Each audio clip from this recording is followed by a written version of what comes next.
Hello and welcome दोस्तों। आप सभी को स्वागत है हमारे इस चैनल ए टू यूनिवर्स पे। जी हाँ दोस्तों, आज मैं बताने जा रहा हूँ FII एंड DII एक्टिविटी के बारे में। बहुत सारे इन्वेस्टर्स हैं, ट्रेडर्स हैं, जिनके मन में आज तक ये सवाल पैदा होते रहता है, उठता है कि आखिर FII और DII एक्टिविटी का मतलब होता क्या है मार्केट में, और इनका क्या इम्पोर्टेंट प्ले रोल होता है। क्या ये ऐसे लोग होते हैं FII या DII जो हमारे शेयर मार्केट का, हमारे स्टॉक मार्केट का, म्यूचुअल फंड्स का एक्टिविटी को एक ही क्षण में या तो बेरिश बना देते हैं या फिर बुलिश बना देते हैं। तो आखिर ये कौन लोग हैं? सबके मन में ये सवाल आता होगा कि ये लोग हैं कौन। हु इज़ ऑल, सभी हैं कौन। ठीक है, तो आज डिस्कस करने वाले हैं हम लोग FII और DII एक्टिविटी के बारे में। ठीक है दोस्तों, तो सबसे पहले हम लोग जान लेते हैं कि FII और DII होता क्या है। तो मैं थोड़ा सा बता दूँ समरी जो प्रीवियस मार्केट डे के बारे में। तो चलिए दोस्तों, पहले मैं मार्केट डे का एग्जांपल देने से पहले हम लोग समझते हैं कि आखिर ये है कौन। ठीक है, चलिए दोस्तों वीडियो को स्टार्ट करते हैं। दोस्तों FII का मतलब होता है दोस्तों फॉरेन इंस्टीट्यूशनल इन्वेस्टर्स। जी हाँ दोस्तों, फॉरेन इंस्टीट्यूशनल इन्वेस्टर्स आप लोगों को यहाँ पे पता चल जाएगा। मैं हाईलाइट कर दे रहा हूँ, फॉरेन इंस्टीट्यूशनल इन्वेस्टर्स। ठीक है दोस्तों, तो इसमें क्या होता है कि FII विदेशी बड़े इन्वेस्टर्स होते हैं, जैसे foreign mutual funds, hedge funds, pension funds और इंश्योरेंस कंपनीज।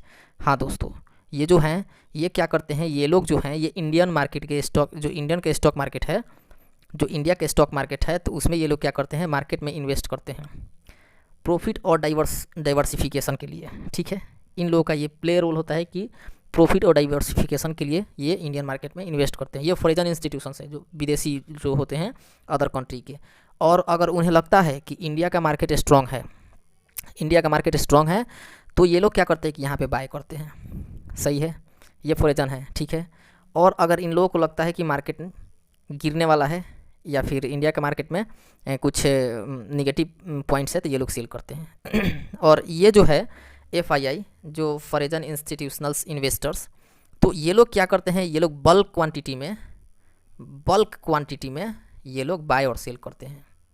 ठीक है दोस्तों, और इन लोगों के कारण कभी कभी मार्केट क्या करता है कि निगेटिव और पॉजिटिव सेंटीमेंट में मूव करता रहता है। ठीक है दोस्तों, इसका इम्पैक्ट क्या पड़ता है अगर FII बाय करता है, फॉरेन इंस्टीट्यूशनल इन्वेस्टर्स अगर जब बाय करता है या फिर अगर सेल करते हैं, इनका इम्पैक्ट क्या पड़ता है। तो सीधा बात है, अगर FII के पास बहुत पैसा होता है, अगर ये बाय करें तो मार्केट ऊपर जाता है, अगर सेल करें तो मार्केट गिरता है। जी हाँ दोस्तों, ये जो है आप लोग सही सुने हैं। ठीक है, अगर जो FII अगर जो बाय करता है तो मार्केट ऊपर जाता है और सेल करता है तो मार्केट नीचे जाता है।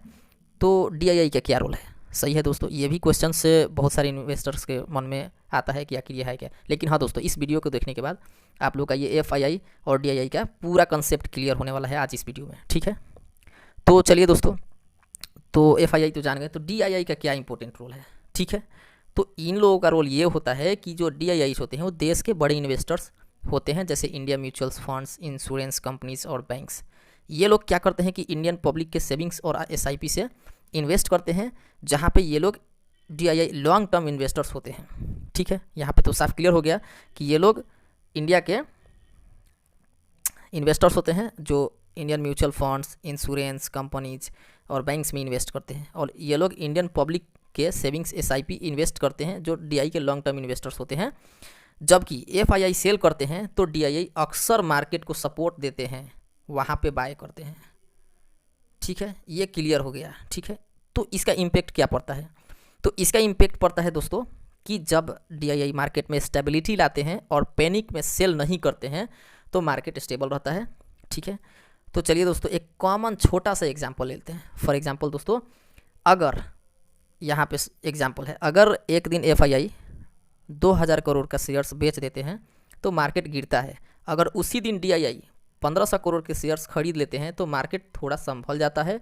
FII ग्लोबल मूड के हिसाब से चलते हैं, जबकि DII इंडिया के लॉन्ग टर्म ग्रोथ पर भरोसा रखते हैं। ठीक है दोस्तों, आप लोगों को एक अच्छा और यूनिक चीज़ बताने जा रहा हूँ दोस्तों, जिसको हमेशा मार्केट में काम आएगा। आप लोगों को इतना याद रखना दोस्तों कि जब भी FII फॉरेन इंस्टीट्यूशनल इन्वेस्टर्स जब मार्केट में बाय करते हैं तो मार्केट बुलिश सेंटीमेंट में आता है।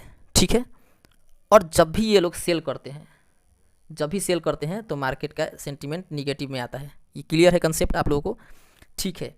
और जब ये लोग अगर ये लोग सेल करते हैं, FII अगर जो सेल करते हैं तो मार्केट यहाँ से गिरने का चांस है, लेकिन उसी वक्त अगर DII बाय कर लेता है तो वहाँ से मार्केट क्या होता है कि वो मार्केट एक इम्पैक्ट बेस में चलने लगता है, मतलब कि इस बेस में चलने लगता है।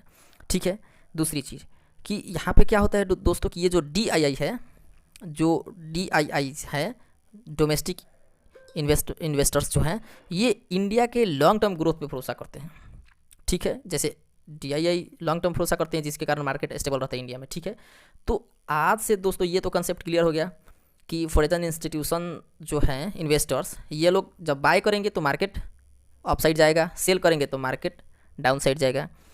लेकिन उसी में ये DII जो हैं, डोमेस्टिक इंस्टीट्यूशनल इन्वेस्टर्स, जो वो लोग सेल करते हैं, भाई इंडिया का मार्केट तो क्रैश हो नहीं सकता बार बार, या फिर ये लोग इंडिया के भी तो बड़े बड़े इन्वेस्टर्स हैं जो हमारे इंडियन स्टॉक मार्केट को मतलब रोक कर रखते हैं। भाई इनका भी तो फर्ज है। मैं मानता हूँ कि बल्क क्वांटिटी में जो फॉरेन इंस्टीट्यूशनल इन्वेस्टर्स है वो यहाँ पे सेल करते हैं और बाय करते हैं। ठीक है, मैं मानता हूँ उससे सेंटीमेंट मार्केट का थोड़ा पैनिक में गड़बड़ाता है, लेकिन उसको संभालता है हमारा जो DII है ये वाला, तो यही संभालता है। ठीक है।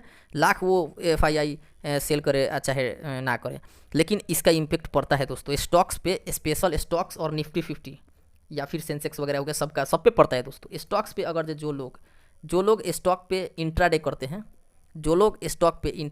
हैं, ठीक है, उन लोगों को ये अगर जो चीज़ पता है तो वो लोग अच्छा मनी जनरेट कर सकते हैं इंट्राडे में। ठीक है। क्योंकि जब तक FII डेटा अगर जो नहीं मिलेगा और DII डेटा नहीं मिलेगा तो उन लोगों को कोई कुछ कर नहीं सकता। ठीक है। इसी हिसाब से मैं एक एग्जांपल दे रहा हूँ, पिछले डे का एक्टिविटी और पिछले डे जो हुआ था हम लोगों का मार्केट जो भी था उसका सेंटीमेंट में क्या हुआ था। तो यहाँ पे आप लोगों को साफ साफ क्लियर मैं बता दे रहा हूँ, ये FII जो DII डेटा है, ये निफ्टी 50 और निफ्टी 50 इंडिया वेक्स सेंसेक्स जो भी है, इन सब का मिलाकर एक डेटा है। ठीक है। तो इसमें ये 4 नवंबर का है डेटा, 4 नवंबर 2025 का डेटा है। इसको समझ लेते हैं। यहाँ पे क्या हुआ है कि FII कैश मार्केट में क्या किया है कि 1067 करोड़ का इसने सेलिंग किया है। वहीं पे DII कैश मार्केट में क्या किया है, 1202 करोड़ का बाइंग किया है। मार्केट का सेंटीमेंट स्टेबल है। यहाँ पे फिर क्या हुआ है, ये कैश में है, ये इंडेक्स में देखते हैं। यहाँ पे मेंशन कर देता हूँ मैं, इंडेक्स में आप लोगों को पता चल जाएगा। यहाँ पर इंडेक्स है। ठीक है। ये इंडेक्स है, तो आप लोगों को मैं यहाँ पे मेंशन कर दिया दोस्तों, आप लोग यहाँ पे चेकआउट कर लेना। तो जो इंडेक्स है, इंडेक्स फ्यूचर में क्या किया, फिर से FII ने 2023 करोड़ का सेलिंग किया। लेकिन यहीं पे एक अच्छा और पॉजिटिव सेंटीमेंट मिला फ्यूचर में। जो FII इंडेक्स ऑप्शन में क्या किया उन लोगों ने कि 58,579 करोड़ का बाय किया, जिससे पॉजिटिविटी का सेंटीमेंट दिखा रहा है मार्केट में थोड़ा सा। लेकिन इसके ऊपर भी समझना पड़ेगा, अच्छे से देखना पड़ेगा कि आखिर क्या है मूड।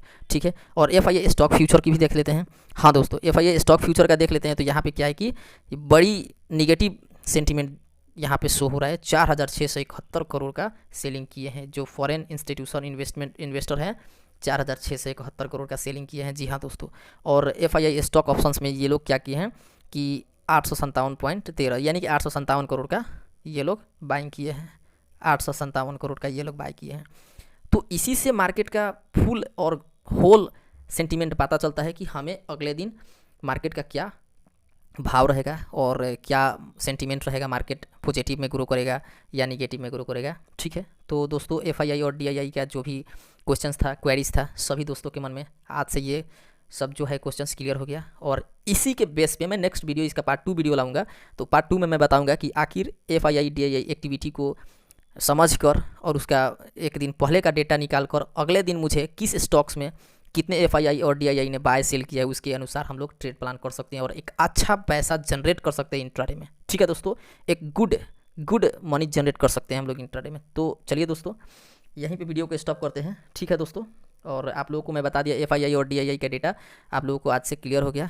ये जो मन में था सभी के कि आखिर ये क्या होता है, इसका रीज़न क्या है, अगर ये एक्टिविटी पे क्या इम्पेक्ट पड़ता है मार्केट में और कैसे बिहेव करता है, तो आप लोगों को मैं समझा दिया। ये जो चीज़ है ये सब समझा दिया, आप लोग देख लेना। और चलिए दोस्तों, वीडियो को यहीं पे स्टॉप करते हैं। नेक्स्ट वीडियो में लाऊंगा कि कैसे एक इन्वेस्टर्स अपने अच्छे से एनालिसिस करने के बाद एक नेक्स्ट डे इंट्राडे में स्टॉक ट्रेडिंग हो, चाहे निफ्टी 50 हो, फ्यूचर्स हो, ऑप्शंस हो, कोई भी, उसमें पैसा जनरेट कैसे कर सकते हैं। तो नेक्स्ट वीडियो में बताऊंगा कि कैसे फाइंड आउट करें कि best stock for next day for intraday trading and generate best money in market. Okay दोस्तों, थैंक यू।